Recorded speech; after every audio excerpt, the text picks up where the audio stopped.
Africa is at a crossroads. We are on top of a youthquake. Did you know 1 million young people enter Africa's labor market every month?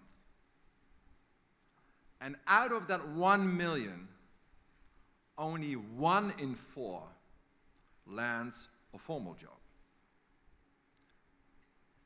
So for me, looking from outside, there is only one way out. Jobs, jobs, jobs. And not just jobs, green jobs. And not just green jobs, but resilient, adaptive jobs. So, good morning, Jumbo. My name is indeed Patrick Verkooijen. I'm the CEO of the Global Center on Adaptation. That's my day job. And my unpaid other side of the day job is as Chancellor of the University of Nairobi, the best university in the country, in fact, across Africa. So, ladies and gentlemen, adaptation. I also want to specifically welcome our friends from Mukuru. Adaptation is Africa's getting out of jail free card from the climate crisis. But of course, this is not for free. It requires resources. But it's an excellent investment. Investing in adaptation. Did you know every dollar, every euro, every pound, every Kenyan shilling, PS, invested in adaptation has a $4 euro pound Kenyan shilling in return. Adaptation is a growth agenda. It is a jobs agenda. It's a health agenda. It's an environmental agenda. In fact, it's our agenda. And that is why we're here today. This is the 4th AAAP Partnership Forum. And why is it so important to be here today? Well, listen to the words of the Secretary General of the United Nations, Antonio Guterres. He said recently, we're here to steer away from the highway to climate hell. And that's exactly where the Africa Adaptation Acceleration Program, or AAAP, comes in. A little bit of history. You know, we know, I know, that 3 years ago, over 30 sitting African heads of state and government came together and launched the AAAP.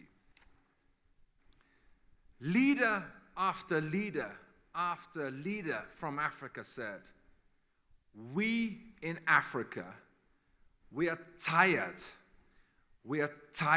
of waiting. So this AAAP, they said, is Africa's response, Africa's financing solutions, Africa united and delivering. How? The AAAP, in essence, is the transmission belt. Think about a conveyor belt of adaptation know-how, adaptation expertise, adaptation solutions into large-scale financing, in particularly of the international financing institutions. And that's so I'm so delighted to have my brother with me, Kevin Kariuki from the African Development Bank. Give him a little bit of applause.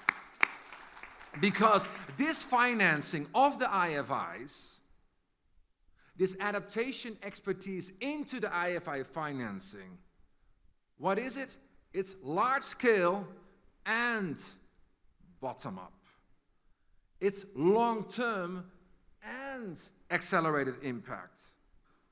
So our mantra at the Global Center on Adaptation, or GCA, is climate adaptation, but not just climate adaptation. And when Amanda said, I'm resilient, that was sort of the diplomatic code, is we don't have time. We're running out of time. So for us, it's about speed And for us, it is about scale. Because Africans' leaders are not waiting, but the climate emergency isn't waiting either. In fact, all of you online, all of you in the communities, from Mukuru to Makwene, from Mombasa to Nairobi, they're all living on the front lines of the climate emergency. So, why are we here today? Why are you here today? Let me offer 4 thoughts. 1, we from the Global Center on Adaptation, together with our key partner, the African Development Bank, and our host government, Kenya, an extraordinary leader in this field, we're here, 1, to listen. We're here to learn. Because the AAAP is inherently a partnership model, and that is why you are here as our partners for delivery. 2, besides learning and listening, or listening and learning, we're here to talk about solutions. We're not here to talk about problems. We should recognize problems, but we're talking about solutions and delivery. Or to be more precise, we're here about brokering solutions. Because we as GCA, we're a solutions broker. We bring partners together to forge a way forward. And that's exactly the 3rd objective, to chart a way forward. Because think about it. 3 years ago, when African leaders came together, they launched the AAAP. And at that moment in time, there were no modalities, there were no programs, there were no projects, there was no impact. We started as GCA with our principal partner, the African Development Bank. And what do we do on a Monday morning like today? We provide the adaptation expertise into the large-scale financing investment projects with the African Development Bank. The African Development Bank shapes the programs. We provide the adaptation expertise into their programs. They go to the board. We'll be with them in the field. We started with the African Development Bank. We went to the World Bank. We went to IFAD. We went to EBRD. We went to EIB. All this demand is there to integrate climate adaptation expertise into development projects. Because we all know adaptation and development are not two separate things. It's basically about good development. So we started with project finance. And what is very important to acknowledge, projects are important and you're working on them, but to have impact, it's not only about projects, it's also about policies. So we're working very effectively also with national governments about policy reform, with the IMF about policy reform, so policies are important. But thirdly, where do we move from here? So from projects with the IFIs to policies reform, where is the private sector? Where is the private sector in climate adaptation? And that's why we now just have launched a major new work program with commercial banks, being an equity bank here in Kenya to other banks across the continent, to make sure that every loan, every grant, every concessional finance being executed by the commercial banks is climate resilient. We can look forward, but it's important also that we look back. What have we shaped as Global Center on Adaptation in the last 3 years? We have shaped over $10 billion of investments. We have climate-proofed over 50 different development programs. And why is that important? Let's talk about numbers for a moment. How much money is flowing today from the global north to Africa on an annual basis for adaptation? The answer is $10 billion a year. And you may think that's a lot of money, and it is a lot of money. But how much money should flow to Africa every single year for the adaptation crisis? It's $100 billion per year. So you see, the scale of the climate emergency on adaptation is real. And that's why we're here, to find a way forward to bridge that gap. Because of this transmission bill, because of the financial support from France, we have the ambassador from France here, from Norway, from Denmark, from the United Kingdom, from the Netherlands, from Canada, from the Gates Foundation, we have mainstreamed adaptation into a large-scale program, and as a result, 60 million people across Africa in the last 3 years are more resilient to climate shocks. Because of your support, Ambassador from France, or the Deputy Ambassador from Norway, 16 million farmers across Africa are now more climate resilient to the shocks. Because of your support, because of the leadership of African nations, 1 million jobs have already been generated. And we have just only begun, right? We're only 3 years in business. We have this target over 5 years of $25 billion. We're now at 10. Can you imagine if we just replicate from 10 to 25? And why would we stop at $25 billion? In fact, the AAAP program, the first phase, is coming to an end at the end of 2025. And you would argue, and we would argue, and I would argue, that is also the moment when we should launch the second phase of the AAAP, the Africa Adaptation Acceleration Program 2.0. Should it be the same level of ambition? No, it should not. It should double, perhaps even triple in its ambition, given the scale of the problem on the continent. But it's not only about numbers. Numbers are important, but it's not only about numbers. In essence, given this is a people's agenda, it's foremost about communities. We have communities here with us from Verkooijen, and we'll hear from them, from their experience later today, because we have brokered solutions with the people of Verkooijen who put on the table their people's adaptation plan and combine that and link it to large-scale financing. But it's not only about communities, it's also about institutions. Through our partnership with our beloved University of Nairobi, we launched massive programs on adaptation across the country. And thirdly, it's also about youth. I said jobs, jobs, jobs, but particularly for the youth in Kenya. And that's why we're so delighted, so Kevin, I'm sure you will speak about it, that we have launched 2 years ago the GCA's, the AAAP Young Innovators Challenge, where we supported young entrepreneurs. They came with their ideas, with $100,000 to scale up their beginning enterprise to the next level. And that's also what Amanda will walk you through in the coming period. So, going forward for this day, I want to put on the table 3 things, which I hope you will unpack, you will challenge, you will improve, and then you will push forward. 1, the CGIAR.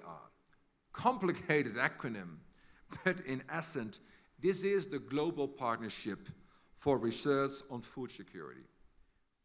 We have a partnership with the CGIAR. We have Olo here, our global lead on food security. He will talk about it later today.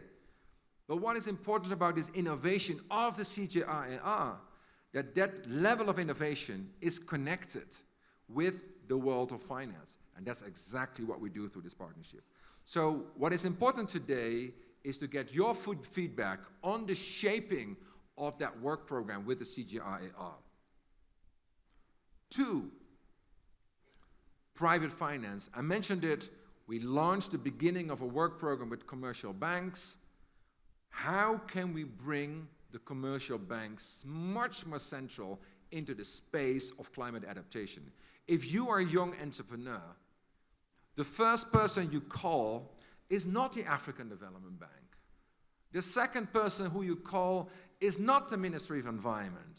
you knock on the door of your local bank, and more often than not, that particular local bank will say, actually, young lady or young man, where is your credit scorecard?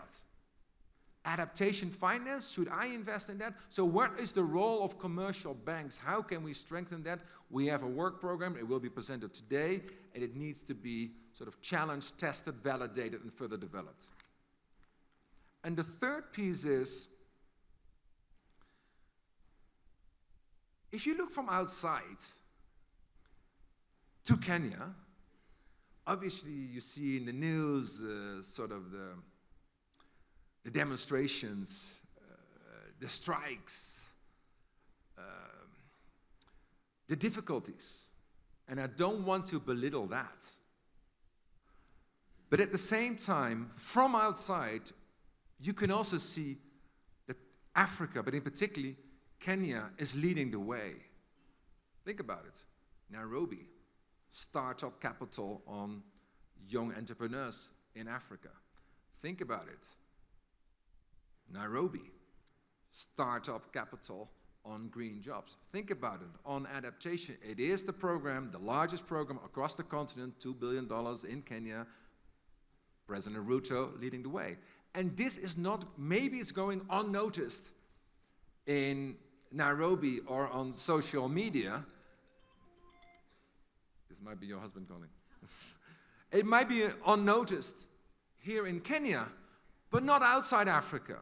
In fact, leaders, heads of state from small island development states, from Mia Motley in Barbados to President Hilda Heine in the Marshall Islands, they came to us.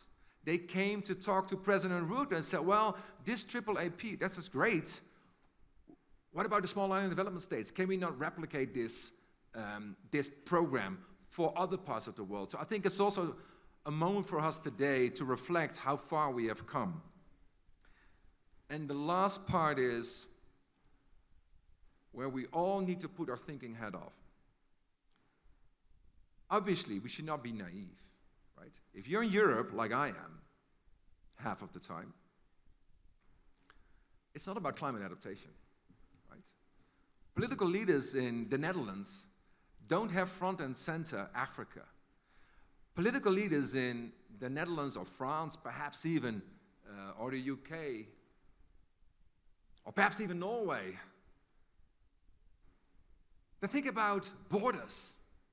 They think about how to stop migration, how to basically, in a divided world, they think about Ukraine, right? They think perhaps a little bit about the Middle East, but not too much. And in that context, we're trying to keep adaptation on the global agenda, which is not easy. And for doing so, next week, together with the African Development Bank, together with the African Union, together with President Ruto, together with France, together with Norway, we're convening the largest leaders event to date exclusively on adaptation in New York during the United Nations General Assembly in a super crowded space. And why is that relevant for you, for those who are not traveling to New York? It's because the message of today, your message, will be directly influenced and putting on the table of that leaders event. So you may thought you're coming here for a free breakfast or a free lunch. Not the case. What we need from you is bold advice, an offer of support, to be critical but constructive, because as Africa is on a crossroad, there are two ways. It's Guterres' climate hell way, which you have seen, which I have seen in large parts of this country, or it's the other way. My strong conviction, with all the partners here, with all the governments across the continent, investing in adaptation, investing in Africa will make Africa unstoppable. I thank you very much indeed.